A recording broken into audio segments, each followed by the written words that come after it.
Okay student, now आगे के lecture में हमने देखा था कंजर्वेशन ऑफ फॉरेस्ट। यहाँ पे भी फॉरेस्ट कंजर्व है, किस तरह से वहाँ पे गवर्नमेंट के बहुत सारे मतलब पॉलिसीज बनाई गई थी फॉरेस्ट को कंजर्व करने के लिए। यहाँ पे भी बहुत सारे स्टेप्स है जिससे मतलब ये जो फॉरेस्ट कवर एरिया है उसको मेंटेन किया जाए।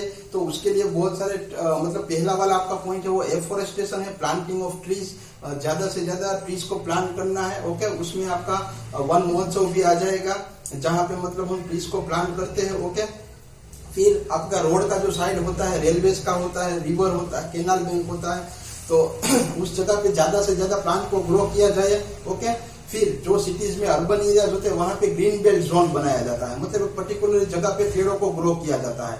और पर्टिकुलर जगह पे मतलब आपको घर नहीं दिखाई देंगे, जैसे बोलते हैं ना कि हमारे सोसाइटी होती है उसमें एक प्लॉट मतलब खाली का खाली रहता है, तो उस जगह पे प्लांट को या ट्रीज को ग्रो करके मतलब उसको ग्रीन बेल्ट जोन बनाया जाता है। ठीक है, फिर एग्रीकल्चर के बेस के ऊपर हमें डिफोरेस्टेशन नहीं करना है। ओके, ये 1974 का women of Reni protected against the felling of trees, ये वो वाला मतलब प्लांट को ट्रीज को बचाने के लिए वो मतलब हग करके मतलब खड़े रह गए थे, don't cut down the trees, वो वाला। ठीक है, इंडस्ट्री को भी मतलब ताकीद किया गया है कि भाई आप एंटी पोल्यूशन डिवाइस लगाओ, आप अपनी मतलब आजू बाजू की जो खाली जगह है वहां पे ट्रीज को ग्रो करो। ठीक है, फिर शिफ्टिंग कल्टीवेशन, स्लैश और वन टाइप ऑफ जो एग्रीकल्चर है मतलब कट करके दूसरी जगह पे फिर दूसरी जगह पे, तो ये वाला ग्रेजुअली उसको बैंड किया जाना चाहिए जिससे मतलब जो ट्रीज है उसको मतलब मेंटेन किया जाए।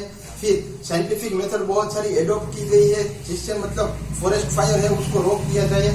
ये हमने वो फायर लाइन वाला एग्जांपल देखा था, किस तरह से मतलब बीच में से थोड़े ट्रीज को काट के मतलब दो पार्ट में किया जाता है, तो फॉरेस्ट फायर है वो आगे नहीं बढ़ पाएगा, ये वाली बात है। ठीक है, फिर वन महोत्सव का एक पॉइंट आ जाता है कि जहाँ पे मतलब एक पर्टिकुलर डे के लिए हम मतलब ट्रीज को ग्रो करने का मतलब प्रोमिस करते हैं, ओथ लेते हैं, संकल्प करते हैं, ये वाला। ओके, तो इस तरह से सिर्फ गवर्नमेंट की ड्यूटी नहीं है। देखो, जब तक मतलब हम नहीं समझेंगे तब तक मतलब गवर्नमेंट उनका एम्प्लॉइज वो बहुत फ्यू होते हैं, जितना पॉपुलेशन हमारा होता है सामने उतना पॉपुलेशन एम्प्लॉय का नहीं होता है। तो हर जगह पे मतलब वो हमको सिखाते रहेंगे, बताते रहेंगे, उससे अच्छा ये है कि हम खुद अवेयर हो जाए। ओके, हमको खुद को पता होना चाहिए कि फॉरेस्ट है वो हमारे लिए कितनी इंपॉर्टेंट है, ट्रीज है, प्लांट है, वो हमको कितना हेल्पफुल होते हैं। ये बात अगर एक पर्टिकुलर सिटीजन समझ जाएगा, ओके, तो मतलब धीरे धीरे करके मतलब देश में जो ये चेंज चाहिए वो हमको मिल सकता है। तो इस तरह से गवर्नमेंट का भी अपना रोल है और पर्टिकुलरली सिटीजन मतलब जैसे हमको राइट्स दी गए वैसे हमारी ड्यूटीज भी होती है देश के प्रति। तो as a duty we have to मतलब एक बच्चा एक ट्री को मतलब ग्रो करेगा या संभालेगा, तो मतलब ये सा मतलब एक माहौल क्रिएट अगर हो जाए तो आप सोच सकते हो कि फॉरेस्ट कवर एरिया कितना बढ़ जाएगा। ठीक है, ट्रीज का जो लेवल है वो कितना बढ़ जाएगा, ये पोल्यूशन का लेवल कितना घट जाएगा। तो ये चीजों का मतलब हमको ध्यान रखना है।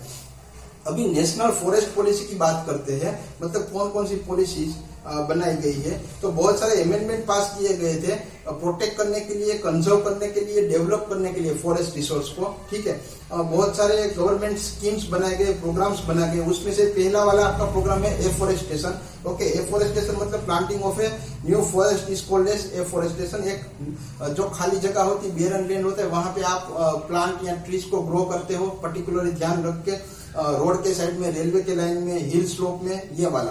रीएफॉरेस्टेशन मतलब आपको अगर मतलब इम्पोर्टेंट है और आपको मतलब वो पेड़ को काटना है तो आप काट रहे हो, तो उससे पहले आप दूसरे दो सेपलिंग्स को लगा दो। ठीक है, उसको मतलब यहाँ पे कट जाएगा तो यहाँ पे दूसरा हो जाएगा, मतलब रीएफॉरेस्टेशन हो जाएगा। ठीक है, तो ये बहुत सारी मतलब पॉलिसीज थी। ओके, फिर conservation of forest as a national heritage with variety of flora and fauna, मतलब फॉरेस्ट को कंजर्व करना है, वो मतलब हमारा नेचुरल हेरिटेज है। तो नेचुरल हेरिटेज मतलब जैसे हमारे यहाँ ताजमहल है, हमारा सोमनाथ मंदिर है, वो हमारे नेचुरल हेरिटेज मतलब वो आर्टिफिशियल होते हैं, लेकिन वो नेशनल हेरिटेज है। ठीक है, तो नेशनल हेरिटेज के हिसाब से मतलब हमको ये ट्रीज का और प्लांट का ध्यान रखना है।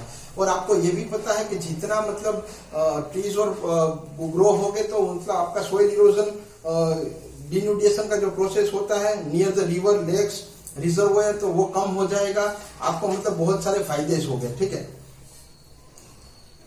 सोशल फॉरेस्ट्री प्रोग्राम बनाया गया था, forest management massive people movement of people in forest management, लोगों को अवेयर किया जाता है, उनको बताया जाता है इम्पोर्टेंस क्या है सोशल फॉरेस्ट का सोसाइटी में।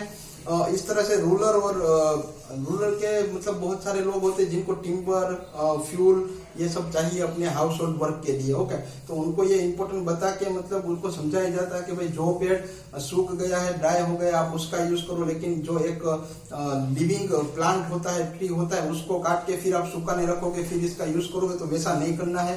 प्लांट का, ट्रीज का जो इम्पोर्टेंट है वो लोगों को अवेयर किया जाता है। ओके, फिर एग्रो फॉरेस्ट्री आपका 4th पॉइंट आता है। वहां पे मतलब ट्रीज और सर्ब्स को दोनों को साथ में ग्रो किया जाता है।